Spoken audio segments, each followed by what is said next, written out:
Haleluya, puji Tuhan. Dalam video kali ini saya akan menjawab pertanyaan dari seorang ibu yang bertanya seperti ini. Shalom ibu, maaf mau tanya, apakah waktu COVID ibu ada menerima VAKSIN? Oke, saya akan menjawabnya ya. Untuk ibu yang bertanya, saya akan menjawabnya. Jadi saya akan memulai cerita dulu sebelum menjawab. Jadi jangan di skip, jangan dilewatkan, jangan tidak didengar semua videonya supaya tidak rugi. Dan ada kaitannya juga dengan ini saudaraku, mengapa saya sampai ada di Medan, mengapa saya juga bisa sekarang menerima karunia, bisa memenuhi panggilan Tuhan dalam 2 pelepasan kesembuhan. Ini ada kaitannya semuanya, maka dengarkanlah ya. Jadi ketika COVID terjadi di 2019 dan dimulai dari China, lalu menyebar ke seluruh negara-negara di dunia, termasuk Indonesia di tahun 2020 di bulan Maret itu saya ingat banget.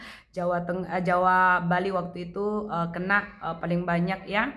Dan saat itu saya berada di Pulau Bali. Ya, saya tinggal di Pulau Bali. Saya di Pulau Bali itu 14 tahun. Saudaraku.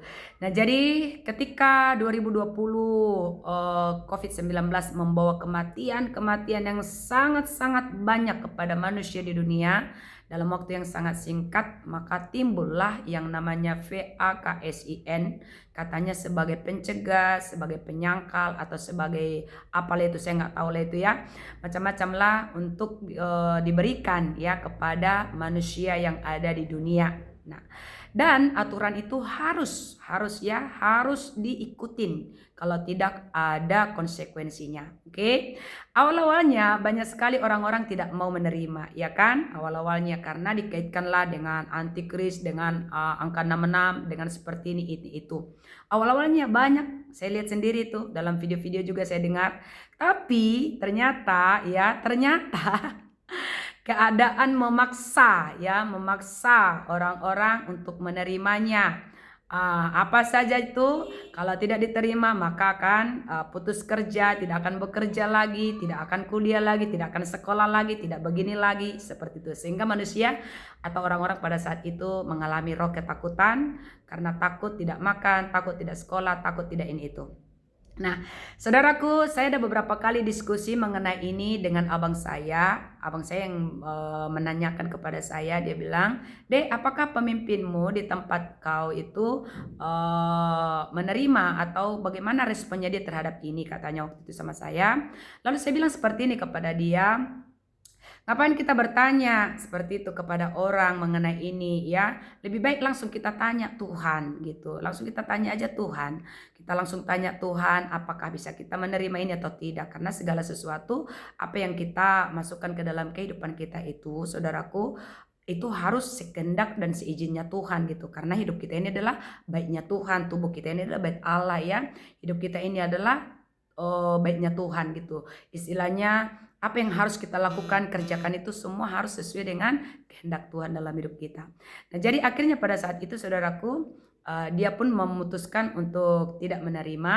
Dan saya sendiri juga waktu itu dengan pergumulan saya yang lumayan waktu itu entah berapa minggu itu ya, saya berdoa juga, akhirnya juga saudaraku yang dikasih oleh Tuhan, karena saya berdoa, saya mendengar sendiri jawaban dari Tuhan bahwa saya tidak boleh menerima saudaraku ya, saya tidak boleh menerimanya saudaraku. Dan pada saat itu saya sudah siap ya, saya siap apapun ya pada saat itu resikonya, apapun yang harus saya hadapin, saya sudah siap saudara, saya siap ya, saya siap. Karena dalam hatiku seperti ini, kalau memang ini adalah akhir daripada hidup saya oleh karena saya tidak menerima ini, karena saya tidak mengikuti aturan dunia, ya mungkin udah kehendak Tuhan. Tapi kalau memang dalam hal ini semua atas kehendak Tuhan dalam hidup saya untuk saya tidak terima, pasti juga Tuhan membuka jalan untuk saya supaya saya juga bisa tetap gitu hidup gitu. Nah, jadi akhirnya saudara, dengan roh keberanian daripada Tuhan saya tidak menerima. Jadi saya sudah siap apapun resikonya pada saat itu. Tapi saudaraku, waktu itu saya memang melihat situasi di sana begitu banyak ya yang sudah menerima itu, mereka bisa bebas kemana-mana. Tapi sedangkan yang tidak menerima tidak bebas kemana-mana. Dan yang saya lihat itu di lingkungan saya semua menerima. Hanya saya yang tidak menerima saudaraku ya pada saat itu. Jadi saya tidak bisa kemana-mana. Saya tidak bisa kemana-mana waktu itu. Saya juga tidak bisa ke gereja. Karena orang yang ke gereja itu harus yang menerima ya. Nah, akhirnya saya jadinya ibadah online. Saya sudah pelayanan, tapi walaupun saya ibadah online dan saat itu juga komunitas-komunitas komsel ya tetap juga ada online, saya juga saat itu tetap produktif. Dan pada akhir daripada saya di sana itu, saya tetap masih memuridkan beberapa belasan anak-anak remaja waktu itu untuk dibaptis itu saya muridkan ya. Jadi pelayanan saya juga walaupun online itu masih tetap produktif saudaraku. Jadi artinya walaupun saya tidak ibadah secara face to face, tetap online, pelayanan juga online masih produktif. Ya, bahkan banyak juga yang kaget kenapa saya saat itu memutuskan untuk keluar dari Pulau Bali. Karena itu memang dalam waktu yang sangat singkat saya bergumul untuk itu, Saudara. Jadi, singkat cerita saudaraku yang dikasih oleh Tuhan, setelah saya tidak menerimanya, saya kan bertanya juga dong kepada Tuhan lagi, Tuhan apa yang harus saya lakukan lagi? Kan saya di sini saya nggak bisa gereja, saya juga nggak bisa pergi kemana-mana gitu ya. Kalau waktu itu saya nggak bisa ke mall, nggak bisa ke pantai ya, tapi saya masih bisa pergi ke rumah murid saya saudaraku, karena itu kan dia door to door ya. Nah, jadi masih bisa waktu itu pergi ke rumah murid saya mengajar, karena saya waktu itu di Pulau Bali sebagai guru private home tutoring. Nah, saya masih tetap waktu itu mengajar, masih adalah jalan untuk saya berkat perlindungan Tuhan menurutku itu ya, pembelaan Tuhan untukku, saya masih bisa mengajar waktu itu. Dan singkat cerita saudaraku, Tuhan memberi jawaban kepada saya ya, apa yang harus saya lakukan, apakah saya tetap di sana itu tetap stay atau bagaimana itu. Ternyata Tuhan bilang saya harus keluar dari Pulau Bali ya. Akhirnya saudaraku, singkat cerita, kalau saya mau keluar dari Pulau Bali ini saya mau kemana gitu. Waktu itu saya bertanya lagi ke Tuhan.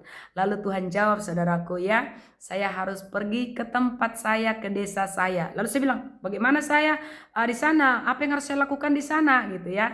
Nah, jadi akhirnya saudaraku, dengan pertanyaan-pertanyaan yang Tuhan jawab, saya jadinya saudaraku mendapatkan jawaban. Ya, saya mendapatkan jawaban, menemukan panggilan saya.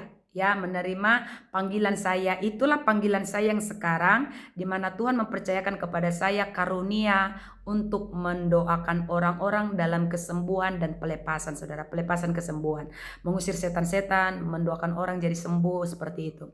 Kalau mungkin waktu itu saya menerima, mungkin sekarang saya nggak akan ada di Medan. Kalau mungkin saya saat itu menerima, saya masih bekerja di sana, saya nggak akan pernah menemukan panggilanku ini. Saya juga tidak akan pernah juga bisa bertemu dengan orang-orang yang ada di sini. Saya nggak akan pernah membaptis banyak orang. Saya juga nggak akan pernah juga melepaskan orang-orang yang terikat gitu ya, mendoakan orang-orang yang sakit yang terikat. Nggak akan pernah. Kalau saya seandainya saat itu menerima. Tapi justru karena saya tidak menerima, jadi saya menerima panggilanku, menemukan panggilanku yang sekarang di dalam Tuhan. Nah, jadi singkat cerita saudaraku, waktu itu saya bilang gini, Tuhan kalau saya mau pergi ke desa saya Bale ya, dan Tuhan suruh saya di sana itu harus seperti yang Tuhan mau, maksudnya melayani ya saudaraku.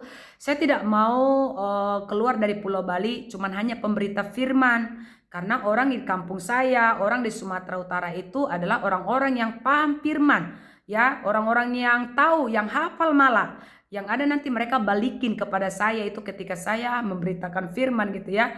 Saya masih lebih muda daripada mereka. Saya bilang begitu kepada Tuhan waktu itu. Orang-orang di sana itu orang-orang keras, orang-orang yang keras kepala, tegar tengkuk begitu. Nah, jadi untuk itu Tuhan, aku mohon kepadamu, berikan kepadaku kuasa.